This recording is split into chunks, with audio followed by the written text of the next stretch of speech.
friends, welcome to Amy Madras Cooking with Hemalata Vinod Kumar. நம்ம சேனல்ல பாத்தீங்கன்னா நான் ஒரு 10 வெரைட்டி ரைஸ் போட போறேன். தினக்கும் நம்ம ஒரு வெரைட்டி ரைஸ் பார்க்க போறோம். அதுல வந்து ஃபர்ஸ்டா நம்ம பார்க்க போற வெரைட்டி ரைஸ் புதினா சாதம் பார்க்க போறோம். இப்போ இந்த புதினாவோட பெனிஃபிட்ஸ்லாம் என்னன்னு பார்க்கலாம். புதினா சாப்பிட்றதுனால நம்மளுக்கு வந்து ஒரு நல்ல புத்துணர்ச்சி கிடைக்குது. அது மட்டும் இல்லாமல் தலைவலி, கொமட்டல், வாந்தி, அப்புறம் பார்த்திங்கன்னா அஜீரண கோளாறு இது எல்லாத்தையும் வந்து சரிப்படுத்துது. நம்ம உடலில் இருக்க நீர் சக்தியை வந்து அதிகரித்து நம்ம உடலில் இருக்க வெப்பத்தை குறைக்குது. அது மட்டும் இல்லாமல் நோய் எதிர்ப்பு சக்தியை அதிகரிக்குது. புதினாவில் வந்துட்டு நிறைய மருத்துவ குணங்கள் இருக்குது. சரி, இப்போ நம்ம வந்து புதினா சாதம் எப்படி செய்யறதுன்னு பார்க்கலாம். இப்போது தேவையான பொருள் என்னென்னு பார்க்கலாம். இதுக்கு வந்து நான் ரீஃபண்ட் ஆயில் எடுத்திருக்கேன். ரீஃபண்ட் ஆயில் எடுத்துக்கோங்க, இல்லைனா கடலெண்ணெய் எடுத்துக்கோங்க. 2 வந்து பிரிஞ்சி இலை, கொஞ்சம் சோம்பு, மஞ்சள் தூள், தயிர், முந்திரி எடுத்திருக்கேன், இஞ்சி பூண்டு பேஸ்ட், இது வந்து பூண்டு கொஞ்சம் பொடியாக கட் பண்ணி வச்சுருக்கேன், 2 தக்காளி, 4 பெரிய வெங்காயம் கட் பண்ணி நல்லா பொடியாக கட் பண்ணி வச்சுக்கோங்க. அப்புறம் 3 பச்சை மிளகா, உங்கள் காரத்துக்கு ஏற்ற மாதிரி நீங்கள் சேர்த்துக்கோங்க. நான் 3 பச்சை மிளகா இந்த மாதிரி நீல வாக்கில் கட் பண்ணி வச்சுருக்கேன். அப்புறம் பிரியாணி அரிசி, இது வந்து நான் 1 கப் எடுத்துருக்கேன். 1 கப்பு பிரியாணி ரைஸ்க்கு 1 கட்டு புதினா எடுத்துக்கோங்க. அப்புறம் தேவையான அளவு சால்ட்டு. இப்போ எப்படி செய்யறதுன்னு பார்க்கலாம். இப்போ ஃபஸ்ட்டு நான் ரைஸில் தண்ணி ஊற்றிடுறேன். நம்ம ஸ்டவ் ஆன் பண்ணுறதுக்கு முன்னாடி இந்த அரிசியை வந்து நம்ம ஊற வச்சுக்கலாம்.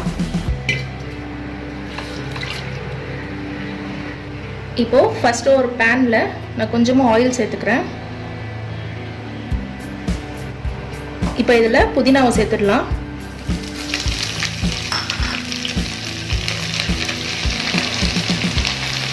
இந்த புதினா வந்துட்டு லைட்டாக வதங்கின உடனே மிக்ஸி ஜாரில் போட்டு அரைச்சி எடுத்துக்கலாம். பாருங்கள், இந்த அளவுக்கு வதங்கின உடனே இப்போ நம்ம சுவிட்ச் ஆஃப் பண்ணிவிட்டு இதை வந்து நல்லா நம்ம சூடு ஆற வச்சுட்டு ஒரு மிக்ஸி ஜாரில் போட்டு நல்லா ஃபைன் பேஸ்ட்டாக அரைச்சி எடுத்துக்கலாம். இப்போ புதினா சாதம் நம்ம குக்கரில் தான் செய்ய போகிறோம். இப்போ இதில் வந்து நான் 1 டேபிள் ஸ்பூன் அளவுக்கு நான் ஆயில் ஆட் பண்ணிக்கிறேன். இப்போ இதில் 2 வந்து பிரிஞ்சி இலை, 1 ஸ்பூன் சோம்பு சேர்த்துக்கிறேன். இது வந்து 4 வெங்காயம் பொடியாக கட் பண்ணி வச்சுருக்கேன், அது இது கூட சேர்த்துக்கலாம்.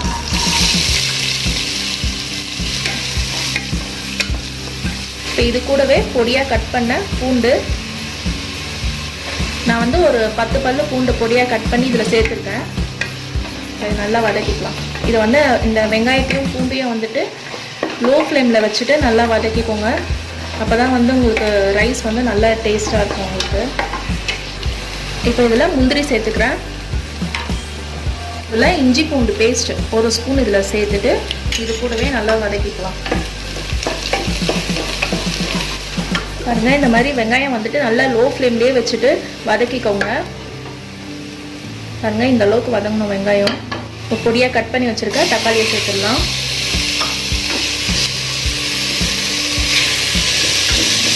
இப்போ பாருங்கள், தக்காளி நல்லா வதங்கிடுச்சு. இதில் வந்து நான் பச்சை மிளகாய் சேர்த்துடுறேன். அரைச்சி வச்சுருக்கேன் பாருங்கள் புதினா, இதை வந்து நல்லா இந்த மாதிரி ஃபைன் பேஸ்ட்டாக அரைச்சிக்கோங்க. இப்போ இதை வந்து இதில் சேர்த்துடலாம். இப்போ இது கூடவே நான் ஒரு 2 டேபிள் ஸ்பூன் அளவுக்கு தயிர் எடுத்துருக்கேன். நல்லா திக்கான தயிர் எடுத்துக்கோங்க. இப்போ இதை நல்லா வதக்கிக்கலாம். இப்போ இதில் நான் ஒரு 1/2 ஸ்பூன் மஞ்சள் தூள் சேர்த்துக்கிறேன். இதுக்கு தேவையான அளவு உப்பு.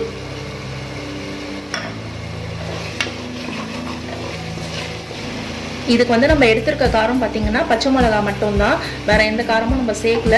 அதனால் உங்கள் காரத்துக்கு ஏற்ற மாதிரி நீங்கள் பச்சை மிளகா இதில் சேர்த்துக்கோங்க. புதினாவை பாருங்கள், நான் 1 நிமிஷம் நல்லா நான் வதக்கிட்டேன். இப்போ வந்து ரைஸ் சேர்த்துடலாம்.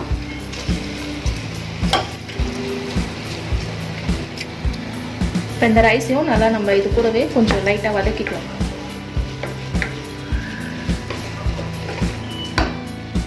நம்ம அரிசி வந்து ஊற வச்சுருக்கோம், அதனால் வந்து வதக்கும் போது கொஞ்சம் பொறுமையாக வதக்குங்க, இல்லைனா அரிசி வந்து உடஞ்சிடும். இப்போ அரிசியை நல்லா வதக்கின உடனே நம்ம தண்ணி சேர்த்துக்கலாம். நான் வந்து இந்த கப்பில் நான் அளந்தேன், 1 கப் அளந்தேன் இதில். இப்போ நான் வந்து இதே கப்பில் 1.5 கப் அளவுக்கு தண்ணி சேர்த்துக்கிறேன்.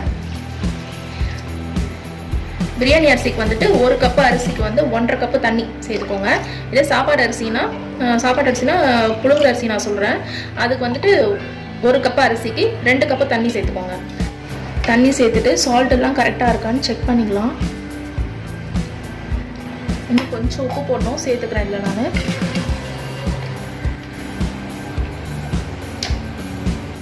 அவ்வளோதாங்க. நல்லா மிக்ஸ் பண்ணிவிட்டு இப்போ நம்ம வந்து குக்கர் போட்டு மூடி வச்சிடலாம்.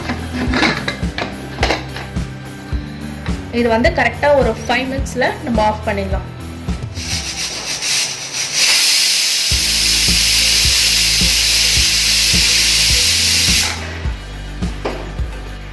ஒரு விசில் வந்துருச்சு. இப்போ நம்ம ஓப்பன் பண்ணி பார்க்கலாம்.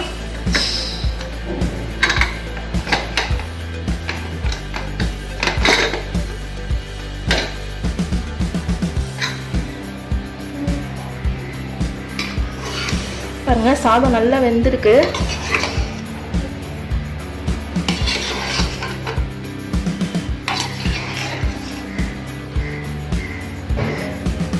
ரைஸ் பாருங்க நல்லா உதிரி உதிரியா சூப்பரா வந்திருக்கு. பாருங்க நல்லா குக் ஆயிருக்கு. நல்லா கம கமன்னு வாசனை வருது. இது நீங்க கண்டிப்பா வீட்ல ட்ரை பண்ணி பாருங்க, ரொம்ப நல்லா இருக்கும். இப்போ இதை நம்ம சர்வ் பண்ணிக்கலாம்.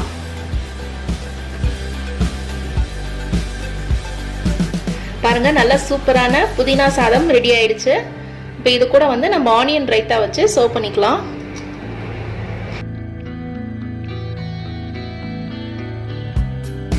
இந்த புதினா ரைஸ் பார்த்தீங்கன்னா உங்களுக்கு லஞ்ச் பாக்ஸ்க்குலாம் ரொம்ப ஈஸியாக இருக்கும், ரொம்ப நல்ல டேஸ்ட்டாகவும் இருக்கும். கண்டிப்பாக ட்ரை பண்ணி பாருங்கள். ட்ரை பண்ணி பார்த்துட்டு எப்படி இருந்ததுன்னு எனக்கு கமெண்ட்டில் சொல்லுங்கள். இந்த வீடியோ உங்களுக்கு பிடிச்சிருந்ததுன்னா லைக் பண்ணுங்கள், ஷேர் பண்ணுங்கள். நம்ம சேனலில் மறக்காமல் சப்ஸ்கிரைப் பண்ணிக்கோங்க. நான் நெக்ஸ்ட் வெரைட்டி ரைஸோட நாளைக்கு உங்களை மீட் பண்ணுறேன். அது வரைக்கும் பாய்.